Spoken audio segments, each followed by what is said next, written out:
नमस्कार, आप देख रहे हैं 4 PM और मैं हूं अभिषेक मिश्रा। पिछले कई महीनों से यह चर्चा है कि बिहार को महाराष्ट्र बनाने की तैयारी में भारतीय जनता पार्टी है।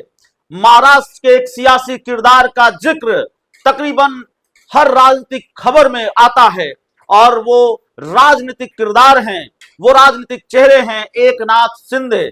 जिनके साथ क्या खेल हुआ वो सब जानते हैं।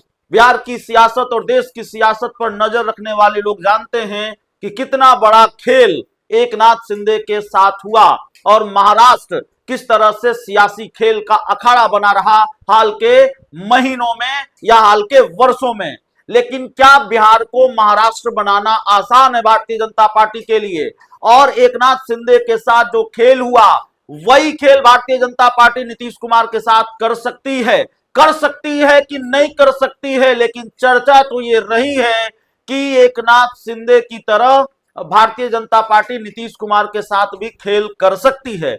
लेकिन ये चर्चा तो ऐसी थी कि चुनाव के बाद भारतीय जनता पार्टी खेल करेगी। नीतीश कुमार को चुनाव के बाद एकनाथ शिंदे बनाया जाएगा और एकनाथ शिंदे बनाने से हमारा मतलब है कि चुनाव आप किसी के नेतृत्व में लड़ें, किसी के चेहरे को आगे करके लड़ें और जब आप चुनाव जीत जाएं, बहुमत मिल जाए तो किसी और को मुख्यमंत्री बना दें। तो ये खेल क्या मुख्यमंत्री के साथ भी होगा, नीतीश कुमार के साथ भी बिहार में होगा कि नीतीश कुमार के नेतृत्व में चुनाव लड़ेंगे, नीतीश कुमार के चेहरे पर चुनाव लड़ेंगे और जब बहुमत मिल जाएगा तो किसी और को मुख्यमंत्री बना देंगे। तो जिस तरह से अमित शाह करें, विधायक दल की बैठक में तय होगा, समय बताएगा मुख्यमंत्री कौन होगा, तो ये सारी चीजें चल रही थी।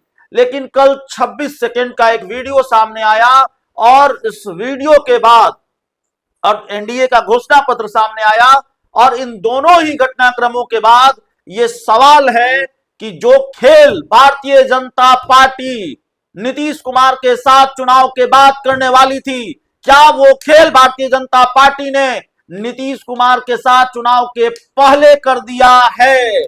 और सवाल यह भी है कि नीतीश कुमार के साथ ये खेल कैसे हो गया या कैसे हो रहा है?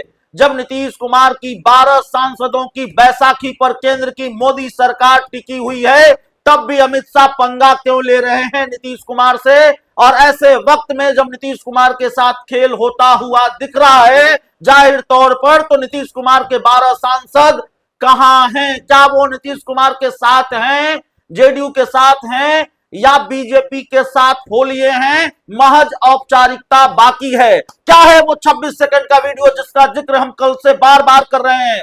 तो 26 सेकंड या 60 सेकंड का वो वीडियो है। कोई कह रहा है 26 सेकंड, कोई कह रहा है 60 सेकंड। कल एनडीए का घोषणा पत्र जारी हुआ पटना के एक होटल में और उस घोषणा पत्र में फोटो सेशन की औपचारिकता, जो कांग्रेस ने कहा, नीतीश कुमार उस प्रेस कॉन्फ्रेंस में मौजूद थे, उपेंद्र कुशवाहा उस प्रेस कॉन्फ्रेंस में मौजूद थे, आप और बीजेपी के बड़े नेता उस प्रेस कॉन्फ्रेंस में मौजूद थे, चिराग पासवान उस प्रेस कॉन्फ्रेंस में मौजूद थे। जरा आप तुलना करके देखिए कि कैसे इंडिया गठबंधन ने अपना घोषणा पत्र जारी किया और कैसे एनडीए गठबंधन ने अपना घोषणा पत्र जारी किया। और घोषणा पत्र जारी करने की जो राजनीतिक रवायत है, क्या उसको निभाया एनडीए ने? इंडिया गठबंधन ने तो निभाया प्रेस कॉन्फ्रेंस की और इंडिया गठबंधन, तेजस्वी यादव सहित इंडिया गठबंधन के तमाम दलों ने उस प्रेस कॉन्फ्रेंस को संबोधित किया जिसमें तेजस्वी प्रण लॉन्च किया गया, घोषणा पत्र लॉन्च किया गया।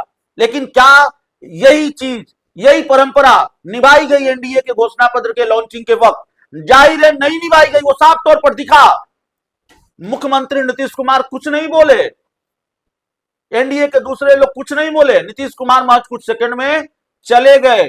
घोषणा पत्र किसने लॉन्च किया, उस घोषणा पत्र को किसने पढ़ा? बिहार के डिप्टी सीएम सम्राट चौधरी ने। तो क्या सम्राट चौधरी अघोषित चेहरा है नीतीश कुमार की जगह पर? मुख्यमंत्री चेहरा, अघोषित चेहरा, क्योंकि भारतीय जनता पार्टी की इतनी हिम्मत तो अभी नहीं है कि वो सम्राट चौधरी को घोषित करके चुनाव में जाए कि भाई सम्राट चौधरी हमारे सीएम फेस हैं। नीतीश कुमार से पंगा तो ले रही है भारतीय जनता पार्टी, लेकिन फूक फूक कर कदम भी रख रही है। इतना बड़ा पंगा नहीं ले सकती, इसलिए यह सवाल है। और दूसरी तरफ अमित शाह मुंगेर के तारापुर विधानसभा क्षेत्र में, जहां सम्राट चौधरी जहां से विधानसभा का चुनाव लड़ रहे हैं, क्या कहा अमित शाह ने वहां? कि अगर आप सम्राट चौधरी को वोट देंगे तो प्रधानमंत्री नरेंद्र मोदी इनको बड़ा आदमी बनाएंगे। अब कैसे घोषणा हो सकती है? अंदाज सधा हुआ है लेकिन मतलब तो साफ निकल कर आ रहा है। ये तो बिल्कुल दीवार पर लिखी हुई इबारत की तरह है। बहुत साफ और स्पष्ट लिखी हुई बात सामने आ रही है कि सम्राट चौधरी के सीएम के रूप में बीजेपी प्रस्तुत कर रही है। तो जो नीतीश कुमार के जो राजनीतिक विरोधी या जो लोग भी ये दावा करते रहे बिहार में कि नीतीश कुमार को बीजेपी मुख्यमंत्री नहीं बनाने जा रही है, वो दावा तो बहुत मजबूती के तौर पर साबित होता हुआ दिख रहा है, सही साबित होता हुआ दिख रहा है।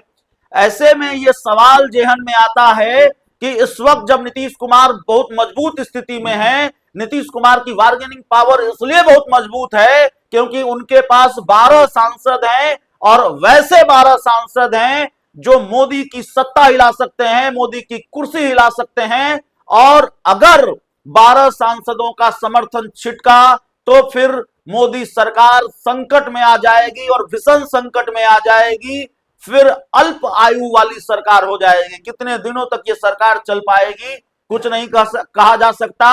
इतनी बात गारंटी के तौर पर कही जा सकती है 5 साल ये सरकार नहीं चल सकती। जब नीतीश कुमार के पास इतनी ताकत है तो फिर नीतीश कुमार के साथ ही भारतीय जनता पार्टी खेल क्यों कर रही है? तो क्या ये माने जो चर्चा राजनीतिक गलियारों में है और बिहार के कई राजनेताओं का यह दावा है कि नीतीश कुमार के 12 सांसद अब ज्यादातर नीतीश कुमार के साथ नहीं है, नीतीश कुमार के सांसदों को तोड़ लिया है भारतीय जनता पार्टी ने, या ज्यादातर सांसदों को तोड़ लिया है और इसलिए भारतीय जनता पार्टी नीतीश कुमार से पंगा ले पा रही है। क्या ये बात सही है? और क्या वाकई नीतीश कुमार के साथ अब उनके सांसद नहीं है, 12 सांसद नहीं है और ज्यादातर सांसद अब बीजेपी के साथ हो लिए हैं? सच्चाई क्या है ये भारतीय जनता पार्टी जानती होगी, नीतीश कुमार जानते होंगे, लेकिन जो स्थिति और परिस्थिति है वो चीख चीख कर इस बात की गवाही दे रही है कि कुछ तो गड़बड़ है, दाल में कुछ तो काला है। और भारतीय जनता पार्टी ने कुछ तो ऐसा खेल किया है जिसके बूते वो उसको नीतीश कुमार से, बीजेपी को नीतीश कुमार से इस बात का डर नहीं है, इस बात का खतरा नहीं है कि नीतीश कुमार की वजह से या उनके समर्थन वापसी से दिल्ली में केंद्र की सरकार संकट में आ जाएगी। संकट में आ सकती है, आ सकती थी, लेकिन भारतीय जनता पार्टी को अगर ये डर नहीं है और बीजेपी अगर नीतीश कुमार से बार बार पंगा ले रही है, इसका मतलब सांसद नीतीश कुमार के साथ नहीं है। बीजेपी ने अंदर ही अंदर कुछ बड़ा खेल कर दिया है जिसका सामने आना सिर्फ बाकी है। तो इस पूरी रिपोर्ट में इतना ही। बहुत बहुत धन्यवाद।